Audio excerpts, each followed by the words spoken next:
Hi, welcome back to Savage Simplicity Storytellers, where I talk with smart women who are doing smart things to build lives that work for them. I'm your host, Bernadette Hill, and I'm learning right along with you that in order to reclaim your time and protect your peace, sometimes you have to be savage. Today's episode is a powerful reminder that one simple shift or one intentional pause can make all the difference to what happens next. I'm joined by Sonia Singh, a transformational executive coach, certified leadership expert, and the founder and CEO of Point 3 Leadership, where she works with high performers and executive leaders to elevate their impact without burning out. Sonia is a professional coach and corporate trainer. She's also been the executive director at John Muir Health, culture leader at Optum. She's also been a university professor, a contributing author to the Lean Mag, and is currently on the Harvard Business Review Advisory Council. Oh, and she's a mom. Today we talk about how one simple shift in mindset, energy, or direction can completely change the way we live, lead, and connect. Let's give a warm welcome to executive coach Sonia Singh. Thank you so much, Bernadette. I'm so excited to be here. I am as well. It's been a couple of months in the making, so I'm excited to see you and have you on the show. So my first question to you is really around your origin story, the beginnings, where you started. So when you think about your younger self, um, were there early signs of the coach or the guide that you were going to turn out to be? One thing I would have to say is that I was a very introspective child. I spent a lot of time in my room just contemplating things and just kind of being alone and with my own thoughts. And when I got a little bit older, probably when I was around, in my teens, I do remember my friends telling me that I was a really great listener. So that was the thing, as young adults start talking about what are you going to be when you grow up, that theme kept coming up, and I was trying to figure out, well, what do I actually want to be? What do I want to do? Well, you're a great listener. And so I was trying to figure out, well, what does that mean? And back then, 30 years ago, coaching wasn't really a profession. That wasn't something that was available. It wasn't an option. And so I went down the psychology path because that is what I thought, I could do. Yeah. And where did you grow up? I grew up in Chicago, so it's north of Chicago in a little suburb out there, and then I lived all over the place, once I got past college. But I grew up in Chicago. Did your family pass along any of those, or how was your family upbringing? Did any of that contribute to some of those early skills in listening and being, empathetic and compassionate towards others? You know, no one's ever asked me that question before, so thank you for asking that. I think that it definitely my upbringing did impact that. I was the child of immigrants. My family immigrated to the States in the late 70s, and my parents were always busy working. They were always working multiple jobs, trying to make it, make that American dream happen. And I was the youngest of three children. And so it was sometimes tough to get any kind of attention, right? Because your parents are constantly, spread thin. Then you have older siblings and a lot of activity happening. And so I kind of automatically became a little bit more introspective because I had to, and that allowed me, I think, to become a better listener. When you just are there with yourself and you can be quiet with yourself, then you can hear other people, right? Because if you're the one always constantly talking, you can't hear anyone else. And so because of that upbringing, because of that environment, I think it made it easier for me to be a good listener. And is that why you chose psychology as your initial expertise? Yeah, that is actually. I loved studying people. I would always observe people. Like I was a people observer. I would watch them. I would draw. I used to draw all the time. I'd like just look at people walking by and I'd be drawing them and trying to understand what emotions are they thinking of, or what are they experiencing. So I'd constantly be doing that. So that was really fun for me. And so yes, initially I did pursue psychology because I thought that would be the right profession for me. And I didn't end up going down that path, but that is the reason that I chose it initially.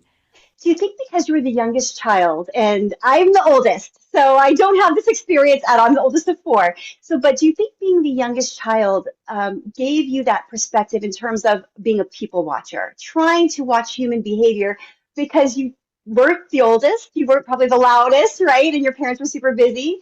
Do you think that it contributed to the fact that you were able to kind of step back and watch people and try to understand them. Yeah, as I've been studying personality and human behavior, I've learned that at least half, if not more, of your personality is innate. It's something you're born with. This is how you are. And then the other 50% is your upbringing or your environment and how you nurture whatever it is that you've been gifted with. And so I think my upbringing definitely and my birth order definitely had an impact on my personality. I had a special needs sister who needed a lot of attention, a lot of care, and then an older brother, very gregarious.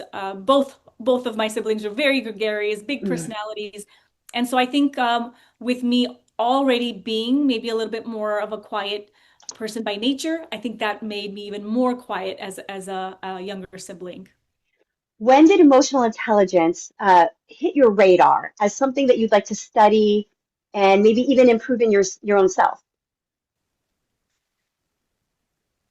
I think I subconsciously was already studying and experiencing and trying to build my own emotional intelligence since my mid 20s. I would say I was already starting to do this, but that term emotional intelligence didn't really appear to me until probably about maybe 6 7 years ago. That's when it really came to like my prefrontal cortex. I mean, I really Mm. started thinking about it. I never really thought about it before. It was just something I was experiencing. When it came to the forefront was when I was in a position in my organization. I was noticing certain behaviors of our the leadership team, of our middle management, of employees. I was noticing certain behaviors that were helpful and certain behaviors that were not very helpful. And with that, I also started studying change management and what truly makes change stick. What is it that truly drives behavior for people to, if we want to influence people to change their behavior, what truly drives that? And all of that required emotional intelligence, right? So leaders who try to push change through without being emotionally intelligent, they leave the emotions out. And it's all about this is the right thing to do, this is the best thing to do, this is the right solution, but they don't bring people along. They don't tap into the emotions. That's where it's a big miss. And I started seeing it. I started noticing that, wow, we are skipping over emotions when we're trying to implement some type of big change initiative, and we don't allow people to feel whatever they want to feel, to have an outlet for them, to create some space and a container for them to express that. We want people to just jump over that. We want to just jump straight from here's the change, you don't accept it, to here's what's in it for you, now accept it, right? It's like even all of the change management frameworks are missing that emotional element. Mm. And that's when it really became big for me. And it was like, wow, this is huge. Emotions aren't something that you can just leave at the door, because the truth is that no matter what role you're in, what title you're in, where you are in your life, wherever you go, you walk into every room with your emotions, with your personal life, with it's we're walking around feeling certain emotions all day long. Whether we like to admit it or not, we are constantly being driven by our emotions. And if we can understand what emotions are driving us, and we can take the time to understand what emotions are driving the people around us, that's when we can truly influence them in a way that's positive and progressive, and where we're really making a difference. At some point, you made a shift to focus there professionally. Can you tell me a little bit about that? When did you start focusing on emotional intelligence for your professional career? I remember I was sitting in an executive boardroom, and I was sitting around the table with these incredible leaders, CEOs, senior VPs, just really impressive people. And I remember just wanting to crawl out of my skin. And I felt conflicted because on one hand, I felt like I should be grateful to have a seat at the table where I fought to have a seat at the table, right? And so now I'm here and I don't want to be there. And the reason I didn't want to be there was because it was very apparent to me that in that room, it was a show of ego. It was a show of who has more, who's louder, who can, show off more. And it was not about, was not about people. It wasn't about our customers. It wasn't about our employees. It wasn't about what really truly mattered to me and what we said what mattered to our organization. And I didn't want to be at that table anymore. And what I found was that what was missing for me was that true human connection, the true where we are all connected by this common goal, this common value of wanting to make a community better through the work that we did, really truly make things better for our customers, for our patients, for whoever we interact with. That was missing, and that requires emotional intelligence. So in that room, the lack of emotional intelligence was causing me to make a different decision about where I wanted to spend the rest of my career. That day I went home and I thought about it and I made a decision that I would invest my time and learn how to truly help people in a different capacity, right, through coaching. And that's what inspired me to then go through coaching school, become a professional coach, and do this as actually for a living. And this became the thing that I did full time. And is that when you started point three leadership? No, so the whole concept behind point three leadership is interesting. I don't know if you want to go into that, but that's a Mm, fairly new concept. It's a rebrand. So my company actually launched my company in 2017 is when I actually started coaching. I was doing it on the side. I had a full-time job, and then I also had this side business. In 2020, literally right when the pandemic hit, that is when I had scheduled to to go full time on my business and I was ready to retire from my corporate career, but the pandemic hit and I did stop for a couple of weeks and reconsidered. And then I said, you know what, this is the right, there is no right time. This is the right time for me. I'm going to go for it and just do it. And so that's when I actually launched my company full time, made it a real business, no longer doing anything else. This was it. This was the mm. full thing that I did. I did that for the last, 5 years. And it was only recently in the last month and a half that I've been rebranding and Point Three Leadership is the new brand for my company. And there's a story behind how I chose that name. The last time we spoke, you were talking about the potential rebrand, right? And so I was wondering when did you decide, or what were the triggers for you to decide to pivot or to rebrand?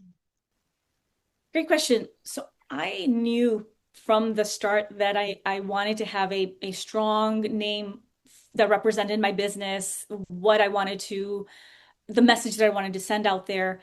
But it was really tough for me to find and land on a name that was meaningful to me, but also was not already taken. That was the Mm, tough part. And so I went back and forth with my attorney trying to figure out a good name. And I eventually just landed on, you know what, let me just go with my name. And it's not really important. It's not really important what the business name is. And it worked for a long time. It was fine. Although I really did feel like in order for my business to grow, I really did need to eventually come up with a strong business name outside of my name, but it just mm. wasn't a priority for me, right? And so I kept putting it off until there was a moment that happened most recently that kind of forced me into finding that name pretty quickly. And can you tell the story behind the name, or are you ready to share?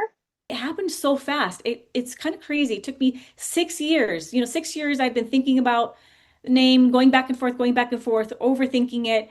And then when I was kind of really pushed into a corner, the name came out so easily, so fast, because I had to make a decision. And when you're in a position where you have to make a decision and you have to align it with your values and you have to do it really fast, sometimes you come up with the best, the best ideas. And so for me, point three leadership means point 3 seconds is the amount of time that it takes for the amygdala to send signals to your prefrontal cortex. And so when there is something happening in our environment and we get triggered, there's some type of stimulus, and we have a reaction, an automatic reaction. It's point 0.3 seconds when we are showing that initial reaction. After that, anything that we do, it becomes a conscious choice, right? And sometimes we're not conscious of it because we haven't practiced, but we can practice and we can choose to learn how to be better about making better choices, not reacting, instead responding very thoughtfully to whatever's happening around us.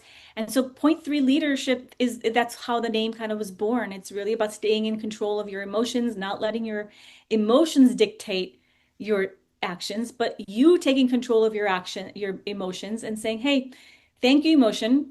This is fear, this is sadness, this is anger, whatever it is that you're experiencing, and saying, okay, I'm taking this and now I'm going to decide what to do with it, right? So no one gets to tell us what we feel. No one gets to tell you what you should be experiencing or not experiencing.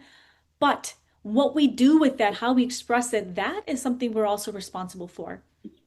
So it's not a matter of feel however you feel and explode on people and you know and just show up and be toxic around the people that you're with because that's how you feel. That is not at all, you know, what it's about. It's about recognizing what you feel and then very quickly getting in charge of it, taking control of that emotion, and then deciding very consciously, very intentionally what you're going to do with that information. It's a signal that we're sent, and it's a clue into how what your needs are. It's a clue into what you want to do. And so if you paid attention to that and you can be really clear about what that emotion is trying to tell you, then you can make a much better choice going forward. I know so many people, including myself, that could use that. And it's coaching, right? Because it's not advice. You can give people a tactic, which is, a tactic, but you just mentioned it. You need the practice. And the practice comes when that individual is in that situation, having that emotional response. So you actually, with your company, what you do is you coach leaders in order to find that calmness and that peace in chaos, within chaos. Absolutely, that's right. And different leaders express stress pressures in different ways, so it doesn't show up the same for every type of person. Everyone has their own triggers, their things that they're carrying around with them, right? Baggage and things that have happened to them, experiences that they've gone through that are shaping how they react or respond in a situation. And so my role is to partner with a leader to help them figure out, okay, what is it, first of all, that you're experiencing over and over again? What are your patterns? What are your emotional patterns that you're experiencing? And then how do you express those? Right. So each person we express our stresses differently. So one person may shut down, right? So there's one leader I'm working with, she shuts down when she is under a lot of pressure, right? So she freezes. She doesn't know what to do. So she backs out. Someone else might double down, right? They're under a lot of pressure, so then they try to control, right? So it's not just about controlling what they do, but they also then may try to control what everyone else is doing, right? So there's different ways that we express how we experience pressure and stress. But yes, the more that we practice, the more that we practice in our coaching sessions, the more that they practice in day to day, then when they actually are in a tough situation, it's so much easier for them to get a grasp of their emotions and say, okay, all right, it's happening right now. I'm feeling really triggered. I'm really scared. I'm really, something's going on right now. What are the things that I have been practicing that I can practice right now to bring that attention back to I'm here, I'm grounded, I'm okay. Nothing's going to happen to me. Yes, there's something that I need to figure out, but I can trust that I will figure it out. And I can trust that, hey, you know what? This, all of this that's happening, it's happening for a reason, and I can figure out how to kind of get back on track. So, and this is, I think, something that's very important, a very important aspect is that this is achievable, right? There's lots of people running around who know they're out of control of their emotions, right? And they don't know what the very first thing to do is to try to get in control of it. And it sounds, and it's about practice. It's about the coaching and the guidance and the understanding yourself enough to know that you need the help and the support in that way. I have been you've talked about being in rooms of individuals who are more there, they're there more about the ego, and the discussion is all about that. And I've been in those rooms, and I've been the only woman in those rooms, as you probably have been as well, and just going like, I have nothing to contribute here or nothing to say here because I'm not the purpose I thought we were here for is not really what's going on. And then you start to feel like somebody might back out because they feel like whatever they have to say isn't of value or won't be received well. And so it is wonderful that you are out there, recognize that you recognize that, and that you're out there with the folks that really want to improve, right? And I'm assuming sometimes you get hired to work with leaders who may not think that they need to improve. Does that ever happen? It does, especially when their manager or their sponsor is the one who actually hires me to work with someone on their team. Yeah. That is when usually there's a disconnect and they don't understand why they're working with the coach, which is very challenging because truly to work with someone and help and truly help them change, make improvements, they have to be willing to be coached, right? So not everyone Mhm. is coachable, not everyone wants to be coached. You can't force this on anyone. You actually have to want it. And so if someone is, it's clear that they do not want to be coached or they don't want to be coached by me, I'm Mhm. not going to push anything onto you. There's nothing that I'm going to share with you that's going to change your life. There's nothing. I'm here to partner with you when you are ready to change and you're ready to open up your eyes and you're ready to see the mirror that I'm going to hold up to Mhm. you to show you what I'm seeing, right? So there's blind spots that we all have. And that's what a really great coach can do for you is hold up that mirror and say, this is what I see. Is that, is that making sense? And is that something that you know, or is that news for you? Oftentimes it's news for them, right? They, wow, Mhm. I didn't know that I was being perceived that way. I had no idea. So that does happen. I had one particular individual who very successful. He's an attorney. He made it up to, an executive, and making a lot of decisions, just superstar. But he hit this ceiling. All the things that made him successful up until this point were the things that were now sabotaging him. Him being Mm. him being the subject matter expert, him being the superstar, the one who solves all the problems, the one who knows all the answers, that was now the reason that he was not getting along with other people. Because in this new role, his role wasn't to know all the answers. His role had shifted to now being the one who creates other leaders, the one who is asking questions and allowing others to shine, right? So his role had changed, yet his mindset hadn't changed, shifted with it. And so what he and I worked on was, hey, what are the strengths that you admire about yourself that you want to keep? And let's keep them in check so that you don't overuse those and they become now liabilities, right? He also identified, hey, I really appreciate and value the type of the leadership style that is inclusive, the one where everyone feels like they belong and they have a voice, where there's camaraderie.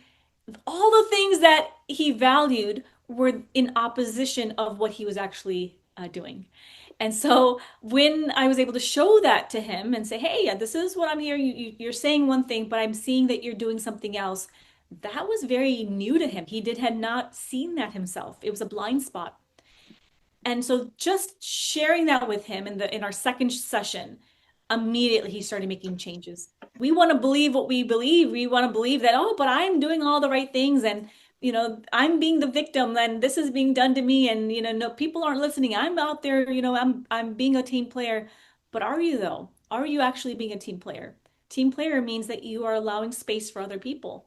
It means that you're not the one that's doing all the talking. Mhm. No, I actually had a leader once tell me, oh, we like to be collaborative here, Bernadette. But what he meant by that was I like to talk and make sure everybody agrees with me. And then at the end, we all collaborate. And I was like, and I didn't have the wherewithal, and maybe I should have because I could have at the time said, what do you mean by, or what do you think is of collaborative? Because here's how I see collaborative, and this is not what I see going on. But I didn't because I reported to him. So what did I do? I just shut up and said, and eventually left because I knew that there was no way I was going to kind of meet in the middle there. But maybe there could have been a way, and I just didn't know how to approach it. And you know what, Bernard, that's something that happens to a lot of individuals where because our managers or bosses are they have a certain style, we feel like, okay, you know what, that's just how it is, and so I can't make any changes, I can't influence them, and then we give up. There are certain things that we can do to manage up. It doesn't mean that you stay somewhere where you don't feel like it's the right path for you. If you feel like it's not the right path for you, you're not really in a place where you're growing, where you're being appreciated, then yes, then definitely think about, okay, is this the best place for you?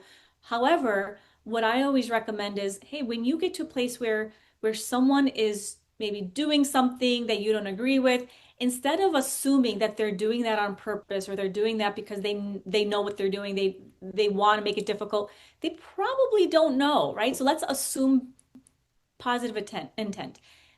Maybe perhaps this person thought he was being collaborative. In his mind, he may be thinking that I am being collaborative. That's what. So asking that clarifying question, I think would be brilliant. Hey, Mhm. just so that I understand, when you say collaboration, what does that actually look like for you? And what would be the Right. outcome? And what would be the process to collaborate? Can you explain that to me? Asking questions and getting curious is one of the best ways to break through and help people see what they perhaps haven't been able to see, but it's through asking those questions. Do you use these tactics yourself? So I know you recently went to Colombia, and was that a personal or a business trip there? It was both. It was both. So tell me a little bit about what inspired you to go to Colombia. And I know when you were there, you had some aha moments for yourself. Yeah, so I was part of a business retreat.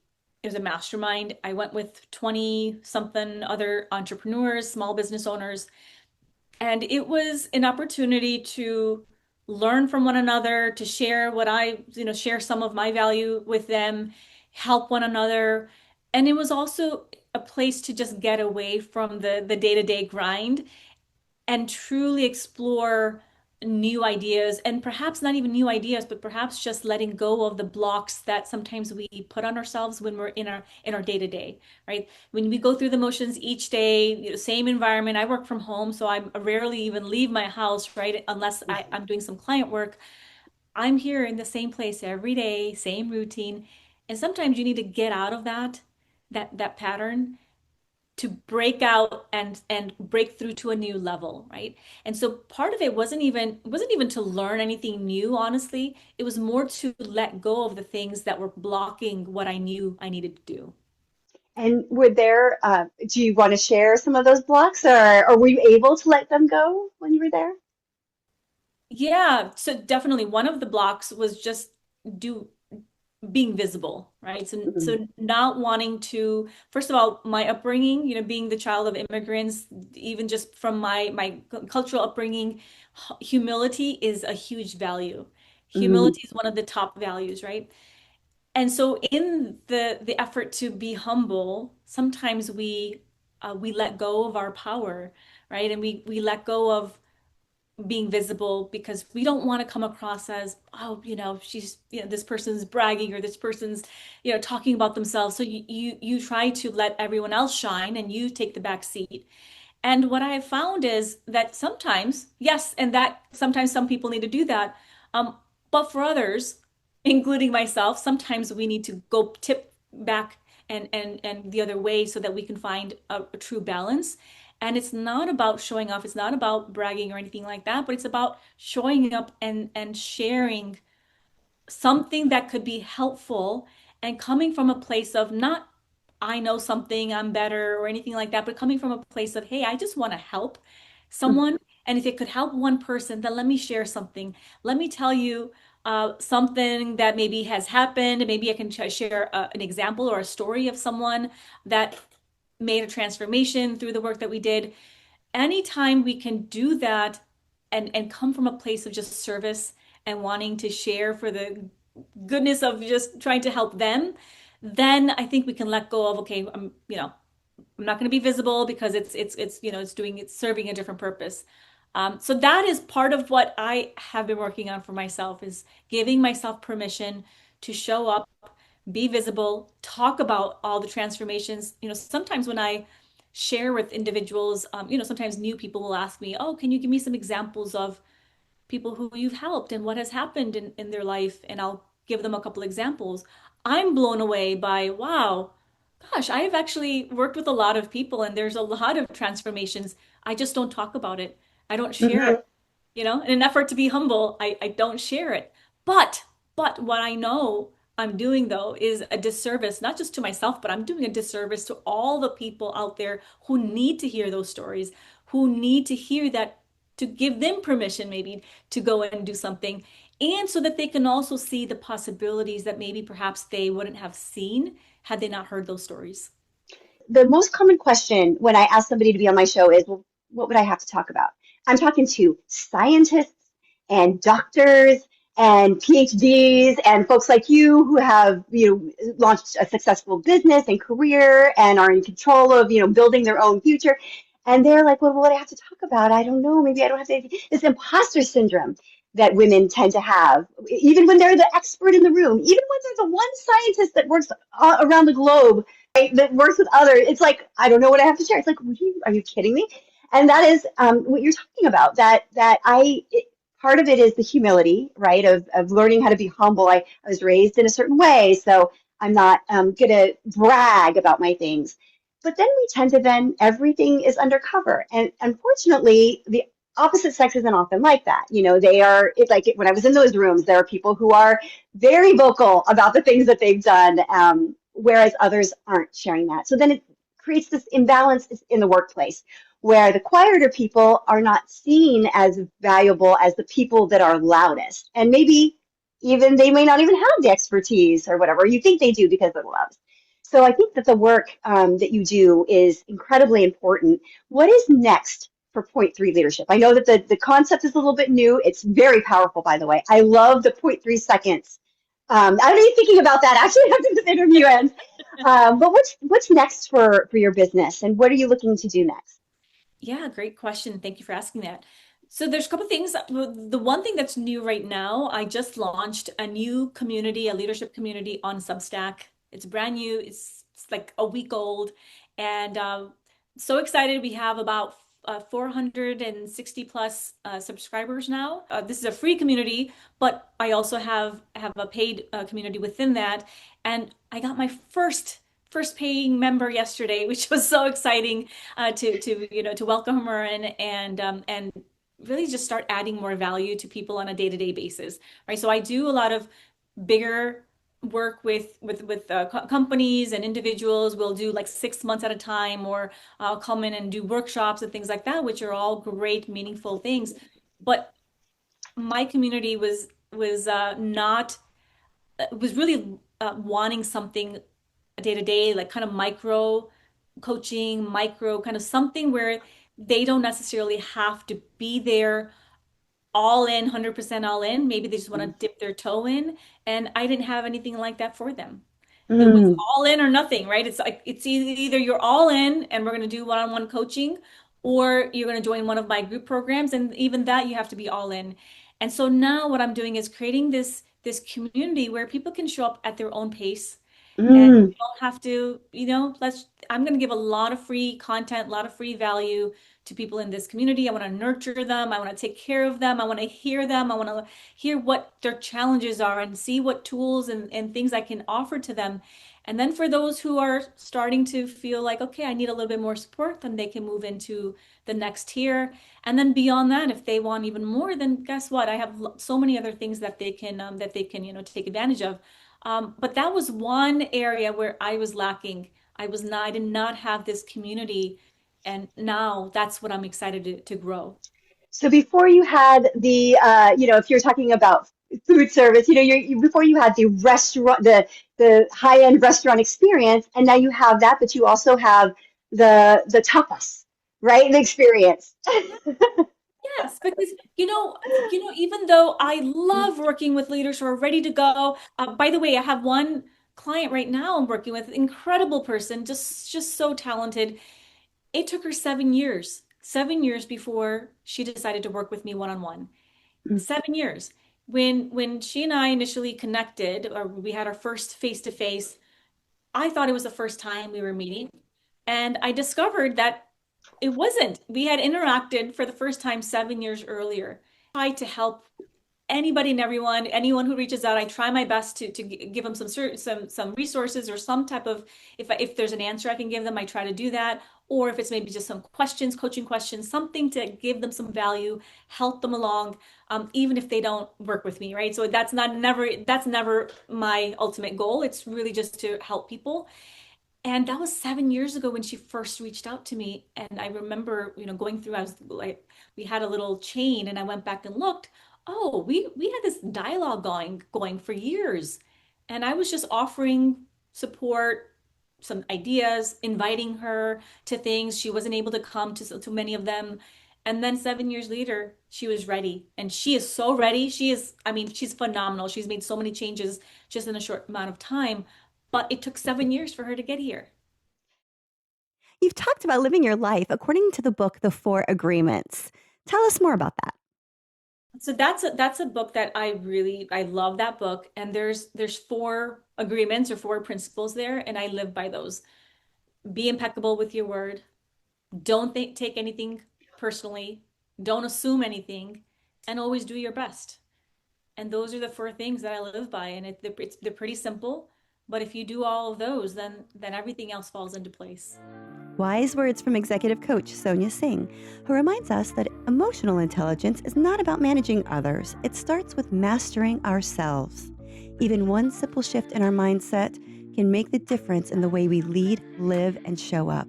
If you're ready to elevate the power of your voice, connect with Sonia and learn more about her coaching work. Visit Point 3 Leadership at point3leadership.com. Follow Sonia on LinkedIn or subscribe to her newsletter, The Point 3 Leader, at soniaksingh.substack.com. And if this episode moved you, like, share, and subscribe to Savage Simplicity wherever you're tuning in. I'm also so excited to share that something new is coming this fall, the Savage Simplicity Circle, our new free private community built on circle.so. Think practical workshops, live chats, prompts, expert coaching, and even games. Until then, like, share, subscribe, and stay connected. This has been your host of Savage Simplicity, Bernadette Hill, reminding you that you already have what you need to simplify your life. Be savage about protecting your power.